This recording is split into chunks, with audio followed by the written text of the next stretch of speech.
Welcome to Truckee Talks. I'm your host, Maya Schneider. As we tape this show, it's Wednesday, September 13th, and the events of the last 36 hours have left our nation stunned. Our local community attempts to grope with the enormity of the events of the last 36 hours, as well as deal with the various emotions that they're going through.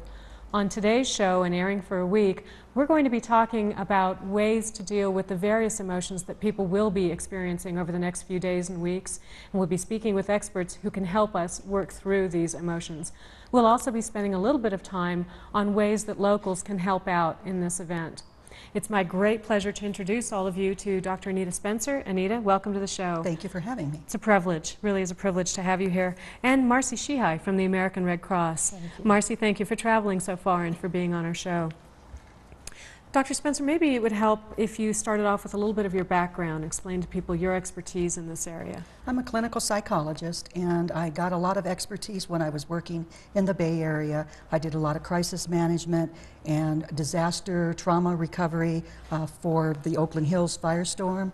Also, when the earthquake in Loma Prieta hit in 1989 and 1990, I was there for that to lend my expertise. Did a lot of critical incident debriefings for the fire department, police department, sheriff's department in the Bay Area. So I have a lot of experience that I bring here to Truckee. And I'm glad to offer that to you tonight. You must have heard some stories over the course of your career. Marcie, again, thank you for traveling. We'll be talking a little bit with Marcie about what the American Red Cross is doing and how people can participate with the Red Cross. But I thank you for coming out. You're a registered nurse. Yes, I am. So you've seen some things as well. Yes, I have. All right. One of the things that we've seen certainly have been these horrific images. I personally have been glued to CNN. I can't tear myself away from the television. I imagine a lot of people are experiencing that. What sort of emotions will people be experiencing? What should they be expecting over the next few days? Well, weeks? I think there's a number of emotions that you're going to feel, and they're probably going to alternate between sadness, maybe some anger, irritability, maybe even some guilt, like my life is pretty okay compared to what these other people are going through. So you feel bad about that, and then feel glad that your own life is not affected as quite as much. You're going to find maybe that you have difficulty concentrating. A lot of people are going to be extra irritable. Maybe it'll take you a little longer to do tasks because you can't focus like you used to, and you're thinking, what's the matter with me?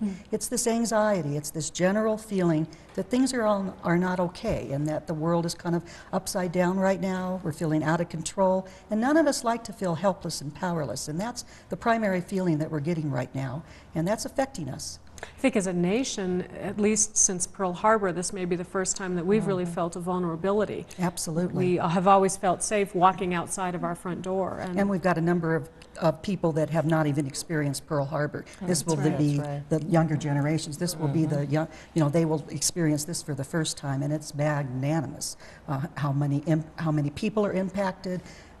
Our everyday life will never be the same. How do people, and I'll ask both of you this, I'll start with Anita, how should parents or caregivers of children deal with this with their children? I realize that this is something that you do for a living, and this is something over the course of much time, but sort of in a nutshell, what should we be telling the young people? How should they be dealing with this? Well, first of all, I think what you want to do is be taking care of yourself so that you're not spreading your own anxieties to your children. So talk to other adults, make sure you're getting the support that you need, and then do talk to your children. Now, they will be handling it through the schools. The teachers will be talking about it. And also, depending on the age of the child, you don't want to expose them to too much of this television, especially your younger children. And you mentioned earlier about, we're just saturated with that. You also have to remember that the media is not thinking about what's good for people's mental health, and showing those images over and over and over again is not healthy, because it's making us think that these people are dying over and over again. When it happened once, they died a horrendous death, but they did die, and it was yesterday. And it's when you're watching it every single day, it's like they're doing that over and over again. So that's not good for you. It's important that you turn it off at some point. The reason why you're kind of glued to it is that you're in shock. You know, you just cannot believe that this is happening. If I watch it long enough, maybe it'll come in. That's not what's going to help you take this in. It's going to take time. So being glued to the television is not a good idea. You can probably do better if you had the radio on so that you're not seeing all those images. Bombarded with the images. Exactly, exactly. And take a break. Go out and exercise. Make sure that you're eating properly. Make sure that you're getting enough rest. Try to balance your life a little bit better. Marcie, you must deal with this with the Red Cross. I went to the American airline crash, and I'm a disaster nurse, so when there is a disaster, I'm called out. And we went so soon, they were still in shock. It didn't have soaked in yet. And we hadn't got to the depression or the crying yet. They were just in shock. And then I, this year, went down to Ventura to the first anniversary of the Alaskan airline crash. Now we're talking about a year. And again, they had had all that time. But one thing that amazed me, the chaplains were very close with us on the buses where we went around.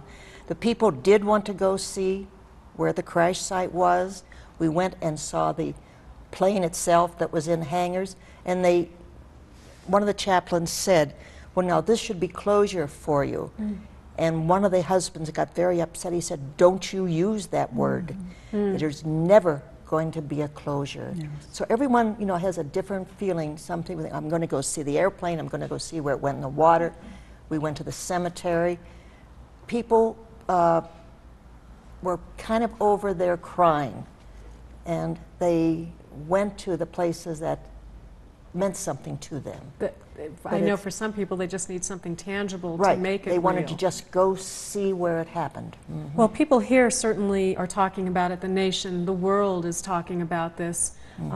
I was in San Francisco during the Loma Prieta quake, and I remember after so many days or weeks, it sort of filtered off in a natural flow, but up until that time, it was what you talked about. You didn't talk about the weather, you didn't talk about school, you didn't talk about your work, you talked about the event. And that's very therapeutic, that you do talk about it.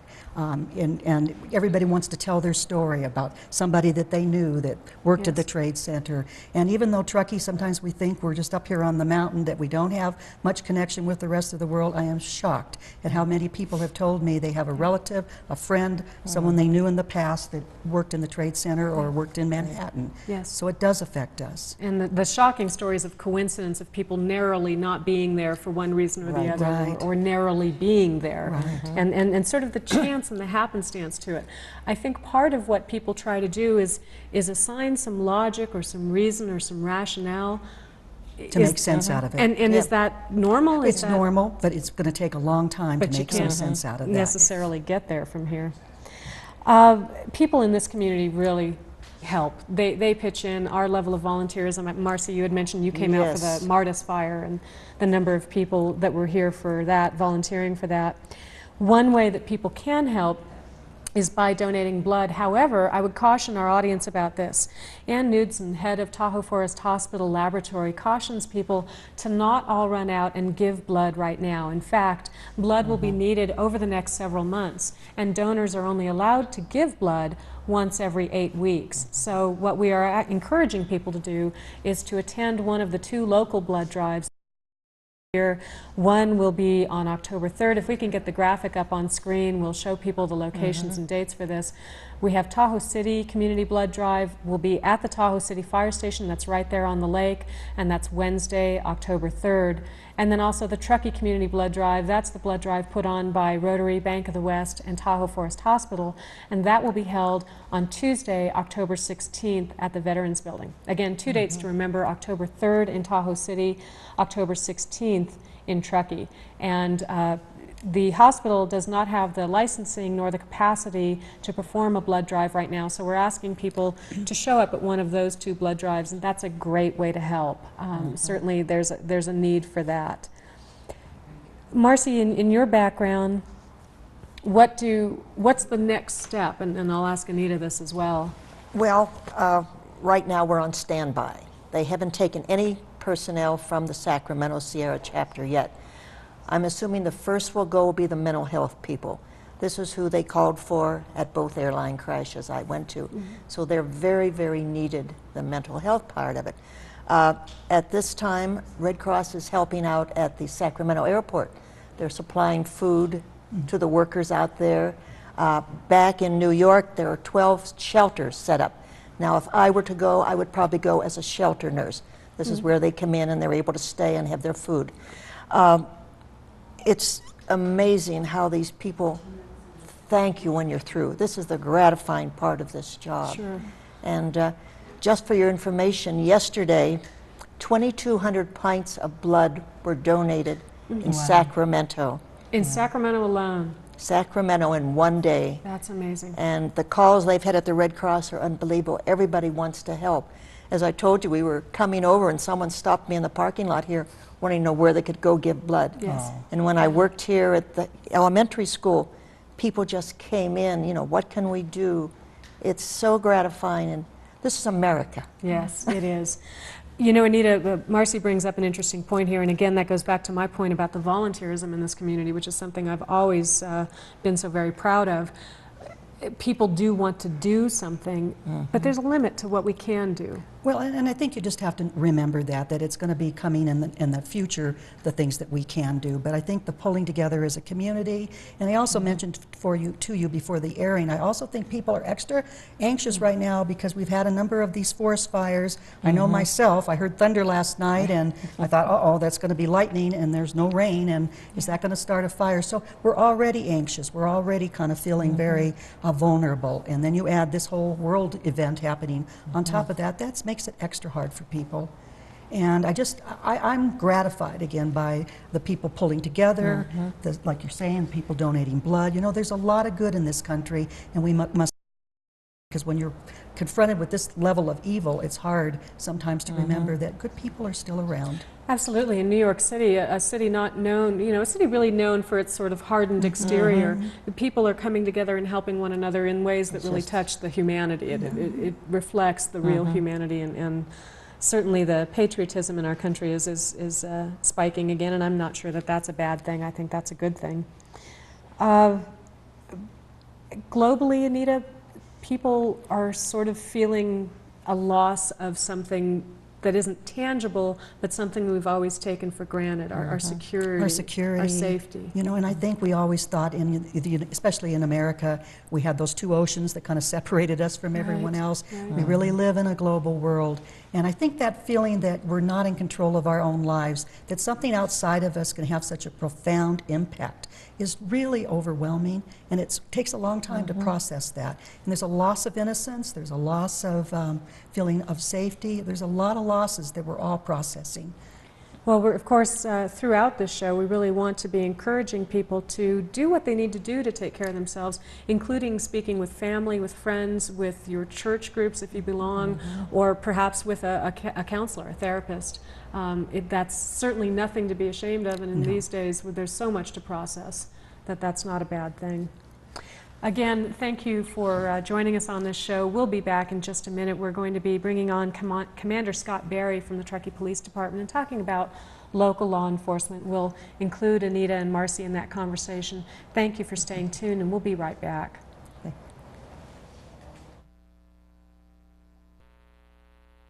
Agencies here. The local FBI office has made contact just to make sure that we are abreast of what's going on. If there's anything that we need to know about or we need to let them know about, we've been in contact constantly. So you're getting updates. If there's anything you need to know, you know it. Yes. Right away. Working with Nevada County Sheriff's Department and the local agencies here, yes, very much information is shared. And when this event happened Tuesday morning, what happened with the Truckee Police Department? Did your status change, or were things pretty much as normal? No, it was just more of the awareness of what was going on, and so we were watching the community and how they would respond, but just a heightened awareness and making sure the officers, the men and women were out in the street, to be out there, to be visible. Like you say, that calming effect of having a unit being visible helps. Yeah, who knew? I really didn't expect that effect, and yet just seeing you made me feel better. And I guess part of that is that I don't realize how much on edge I am. I'm assuming that other people don't as well. Anita? No, they don't, and it's, you know, as I pointed out, you know, you'll have difficulty concentrating. They're all nodding, and you know that you won't be able to focus. You'll find yourself starting one activity and moving to another. and you're wondering, why am I doing this? And you mentioned earlier about starting to clean. Yes, You know, it's like things that you're not used to thinking that you're going to do. It's trying to regain control, and that's one way of doing it. Yeah, I couldn't do anything today except focus on the production of the show, and I think in a way this made me feel like I was doing something. And it gave you a focus. And it gave me a focus. Marcie, do you run into that? Yes, as you say, we sat in front of the television yesterday. Now, you know, I shouldn't be doing this, you know, and it is repetitious. Yes. And but you can't pull yourself away from it. It's such a shock to, you know, I've never seen this in my lifetime. I was around at Pearl Harbor, but this still is just unbelievable. It is incomprehensible. A lot of people in our community, I've said this before, volunteer, want to help, want to feel like they're doing something, want to feel like they're making a difference. And there are some organizations that you should be checking into. In fact, if you are watching the show and want to help out, there are a couple of different organizations. We'll get that graphic up on the screen and look at a couple of websites that you can be checking into. One of them, of course, is the Red Cross. And if you type in www.redcross.org, you will get linked to the Red Cross site, and in fact I'll have Marcie explain in a few minutes all of the different links that are available on that site. A second site is www.helping.org. That's HELPING.org. They've got tremendous links for ways to donate blood, ways to donate energy. If you have a specific expertise that can be used either in Washington or New York, that might be a way to put that to use as well. So those are two organizations. And then, of course, the blood donations, the blood drives that we spoke of earlier in this show, October 3rd in Tahoe City and October 13th here in Truckee. Information will be available as those events draw a little bit closer. Anita, what are some other ways that people can help? How can they feel like they're doing something about this? I like the idea of just being kinder to one another. You know, we all are like such a small community here. We talk to one another, and everyone's kind of sharing how they're feeling, but just, you know, maybe not being so, you know, rash on the road, and maybe letting the other person go in front of you, and just showing a little bit more kindness and a more connection to one another is going to bond us. Just as putting the American flag, I know that made me feel a lot better to see the flag flown. But just to just think about, you know, how can I make the world a tiny bit better? What can I do differently today? Hug those kids, hug that husband, you know, make contact with your loved ones. Everyone seems to feel a need to do that in a time like this. It starts at home. Yes, it does. And it's a good reminder, I think, that those are things we should be doing probably more regularly than we do. Scott, how about you? Are you seeing anything out on the streets? Are you hearing from people? Are they asking about things they can be doing? Or? We've referred some to the Red Cross. We've had some calls come in, very little calls about anger or anything like that, but some about how we can help, and we referred them to the Red Cross and also the blood drive in Reno. We've had information. As far as any anger or any threats, no, not in Truckee. Marcie, how about you? I know you travel to different communities. Do you see any times sort of a backlash of anger from events like this? Well, we've never had an event like this. No, we haven't. But at a disaster, everyone pulls together. Yeah. They're not at the time where they're sitting down and thinking, you know, this guy did that. And most of the ones I've been out on have been tornadoes, floods, you know, and everyone works together. We had people coming into the Red Cross all day today and yesterday, wanting to volunteer. Nurses, and we need nurses. The problem is, you have to have a little training before you can go out on a job. But there are many things that can be done in the office. You answer the phone, file, you know, but to go out on a disaster per se, they do require you to take disaster training. And it might be an appropriate time also for the Red Cross to be gearing up for the next round of trainings. Right. People and should be the first prepared. Wednesday of each month at the Sacramento Sierra chapter, which is at Watt and Folsom Boulevard in Sacramento, they have an orientation where you can come in, sit down. They try to bring someone from each service in, which would be mass care, transportation, logistics, nursing, where we tell a little bit to the people there what jobs we do. And then they have a chance to figure out, well, what would I like to do? You know, there's so many things that And so many different ways that people Yeah, can you help. don't have to be a nurse to Right. go out on a disaster. A lot you of know. skills people can bring that they may not even know they have. Right. Anita, let's talk about that word anger for a little bit. The president yesterday spoke of a quiet, unyielding, and certainly anger was if not a primary, a tertiary or secondary response from a lot of people, and a lot of people now are saying things maybe off the cuff, but things that are violent in nature, and I think I can understand that. What do we do with that emotion that Well, we're I think, feeling? again, you can feel the anger. That doesn't mean you have to act on it. You know, that emotion is a valid emotion. Of course we're angry. We're feeling very threatened, and the immediate response is anger. But to remember, we want to do something constructive with the anger. So if you're feeling like you're overwhelmed with emotions, my suggestion is, get out and exercise, go talk to somebody, maybe write down your feelings. If your children are seeming to be extra irritable, have them draw pictures, read books, maybe play a game with them. Let yourself have an outlet for those emotions, but don't act on them. That's the important part. That's the important part. Think it through. We do also want to mention there are a number of people, a number of churches, I should say, who have been offering prayer services. Most of those were held Tuesday evening. I do want to bring up that Assumption Church in Truckee is holding a memorial mass on Thursday, September 20th at 7 p.m. Again, that's Assumption Church. That's here in Truckee.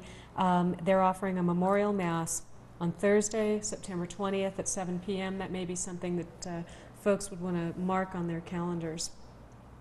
I'll address this really to everybody here on the panel. There are going to be a number of people in our community that will suffer the loss of somebody that they know or somebody nearby. As you mentioned, it's sort of amazing that in our small town we know so many people in so many places.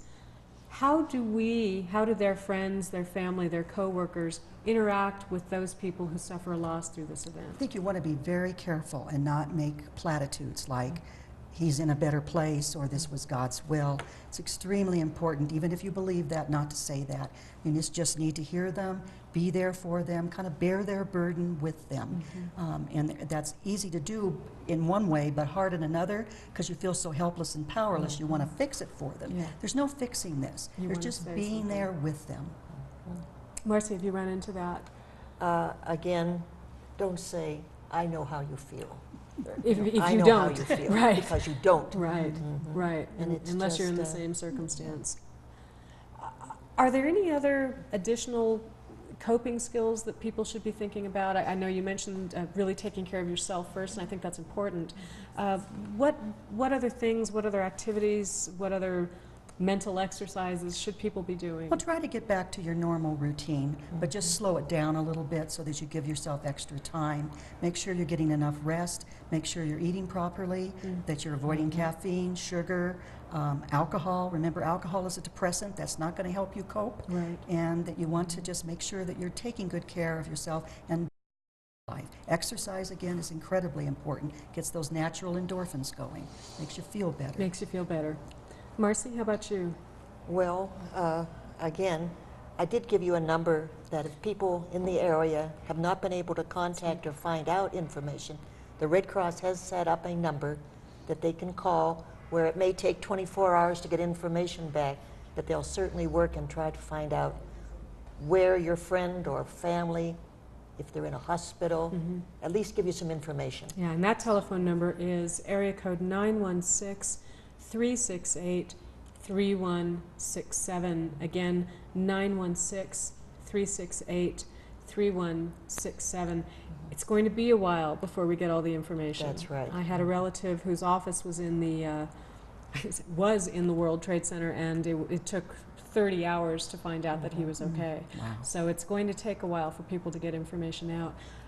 Commander Barry, you may be getting calls for people just wanting to know how to find out information. Right, and the dispatch has the information, those numbers that Marcie and Anita has given. We have those numbers on. That's terrific. So people can call the Truckee Police Department dispatch Yes. and get that information. Do you know that number off the top Yes, of your head? 582-7842. 582-7842. Okay.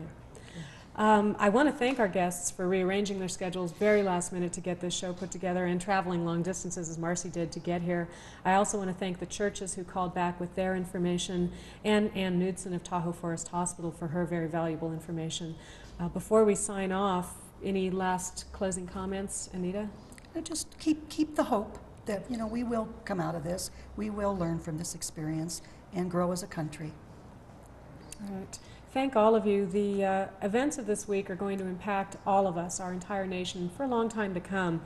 Please don't be afraid to reach out. Reach out to your friends, reach out to your family, reach out to your churches or other organizations. Don't be afraid to ask for support, and don't be shy about giving it. As we always do, our community will get through this together. Thank you for watching Truckee Talks, and we'll see you next time.